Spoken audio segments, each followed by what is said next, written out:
بسم اللہ الرحمن الرحیم۔ عزیز طلبہ، السلام علیکم ورحمۃ اللہ وبرکاتہ۔ امید ہے آپ سب خیر و عافیت کے ساتھ ہوں گے اور تعلیمی عمل سے دل جمعی اور شوق کے ساتھ جڑے ہوئے ہوں گے۔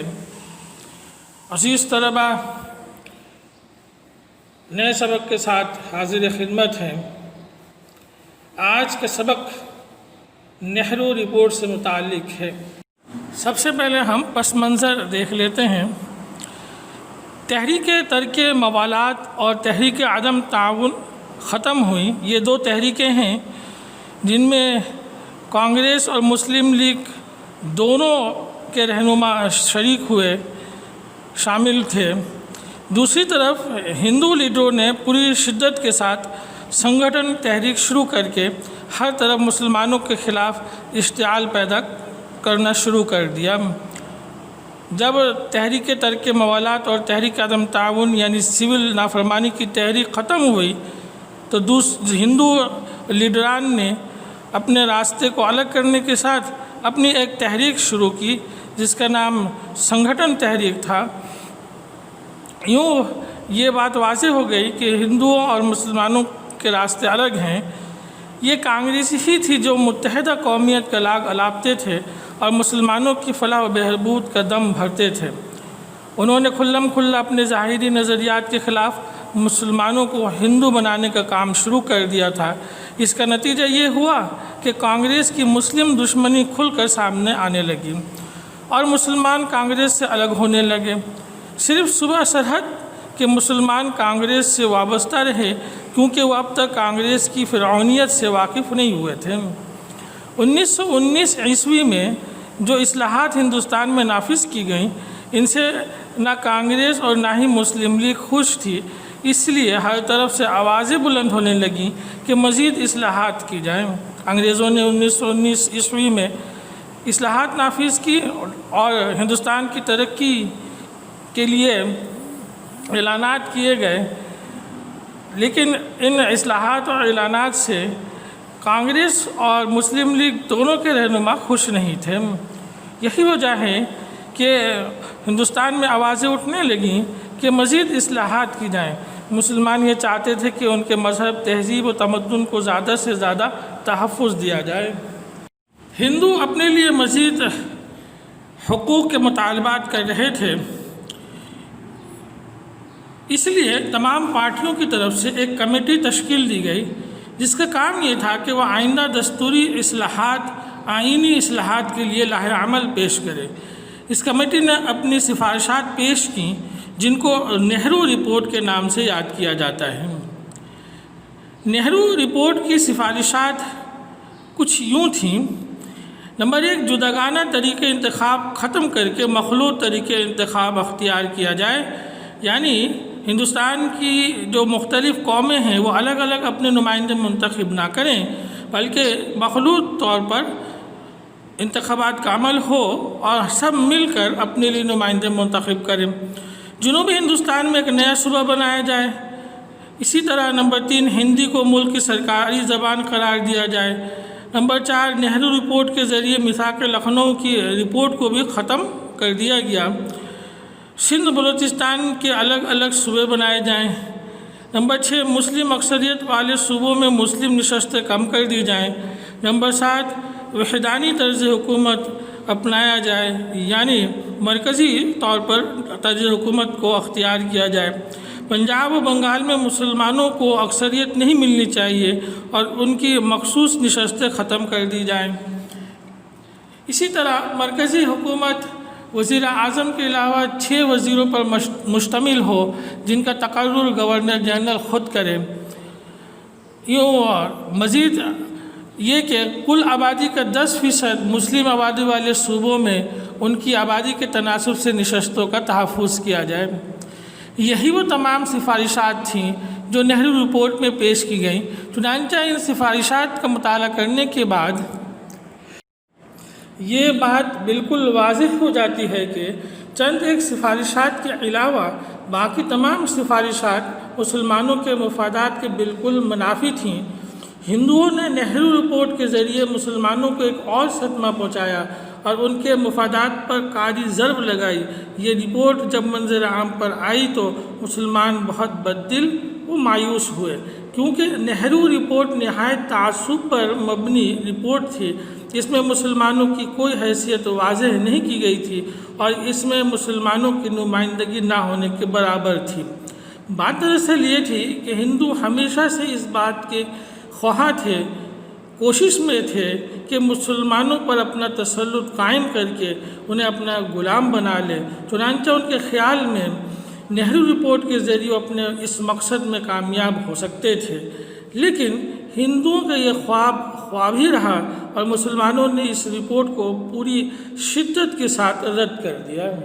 اس رپورٹ کے منظر عام پر آنے کے بعد جہاں عام مسلمانوں میں مایوسی پھیلی اور وہ متاثر ہوئے، وہیں اس رپورٹ نے مسلم لیگ پر بھی اچھا اثر نہ ڈالا اور یہ مسلم لیگ پر اپنا مثبت تاثر چھوڑنے میں ناکام رہی۔ اس سے قبل مسلم لیگ ہندو مسلم اتحاد کے لیے کوششیں کر رہی تھی۔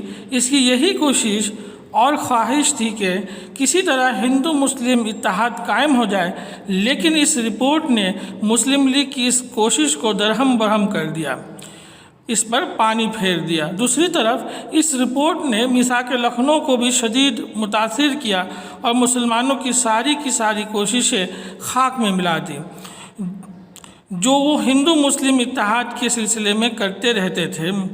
ان اقدامات سے یہ بات کھل کر سامنے آ گئی کہ کانگریس ایک تعصب پسند جماعت ہے اور فرقہ وارانہ ذہنیت کو ہوا دے رہی ہے۔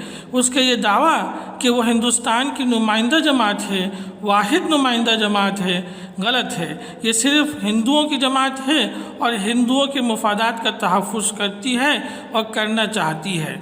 مسلمانوں کے مفادات سے اسے کوئی غرض نہیں، یہ صرف مسلمانوں سے دھوکہ و فریب سے کام لیتی ہے، لہٰذا اس سے یہ توقع رکھنا کہ مسلمانوں کی نمائندگی کر سکتی ہے، محض یہ مسلمانوں کی نمائندگی کرے، ان کے حقوق کو تحفظ کرے، سوال ہی پیدا نہیں ہوتا۔ یہ جماعت کبھی بھی مسلمانوں کی ہمدرد، دوست اور وفادار نہیں ہو سکتی اور نہ ہی ان کے مفادات و حقوق کی حفاظت کر سکتی ہے۔ چنانچہ نہرو رپورٹ کے منظر عام پر آنے کے بعد برصغیر کے تمام مسلمان اس کے خلاف پوری طرح متحد ہو گئے اور اسے تسلیم کرنے سے صاف انکار کر دیا۔ اگست 1928 میں جب نہرو رپورٹ شائع کی گئی اور اسے منظر عام پر لایا گیا تو قائد اعظم نے اس رپورٹ کو بغور پڑھا اور دیکھا کہ اس رپورٹ میں مسلمانوں کے مفادات پر کوئی بات موجود نہیں ہے، بلکہ اس کی تمام باتیں ہندوؤں کے مفادات کی ترجمانی کرتی ہیں۔ دوسری طرف اس رپورٹ میں نہ تو یہ بتایا گیا کہ ہندوستانی مسلمانوں کی حیثیت کیا ہے اور نہ ہی مسلمانوں کو اس میں کوئی خاص نمائندگی دی گئی، بلکہ ان کی نمائندگی برائے نام یا نہ ہونے کے برابر تھی۔ لہٰذا قائد اعظم نے اس رپورٹ کو بغور پڑھنے و مطالعہ کرنے کے بعد حالات و واقعات کی روشنی میں اس رپورٹ کو ہندو رپورٹ قرار دیتے ہوئے اسے مسترد کر دیا اور اس کی بھرپور مخالفت کی، لیکن تمام تر مخالفت کے باوجود اس رپورٹ کو منظور کر لیا گیا۔ تاہم قائد اعظم نے اس موقع پر کسی مایوسی کا اظہار نہ کیا اور نہ ہی ہمت ہاری، بلکہ مزید پختہ عزم و ارادے کے ساتھ اپنے کام میں ڈٹے رہے۔ مسلمانوں کی بھرپور مخالفت کے باوجود یہ رپورٹ منظور کر لی گئی تھی، جس کے منفی نتائج سامنے آئے۔ مثلاً اس رپورٹ کی منظوری کے بعد ہندو مسلم راہیں الگ الگ ہو گئیں، کیونکہ کانگریس کی نئی مہاسبھائی قیادت نے مفاہمت کے دروازے بند کر دیے اور اپنے طرز عمل سے ان تمام مسلمانوں کو مایوس کر دیا جو اب تک ہندو مسلم اتحاد کے لیے کام کرتے رہے تھے۔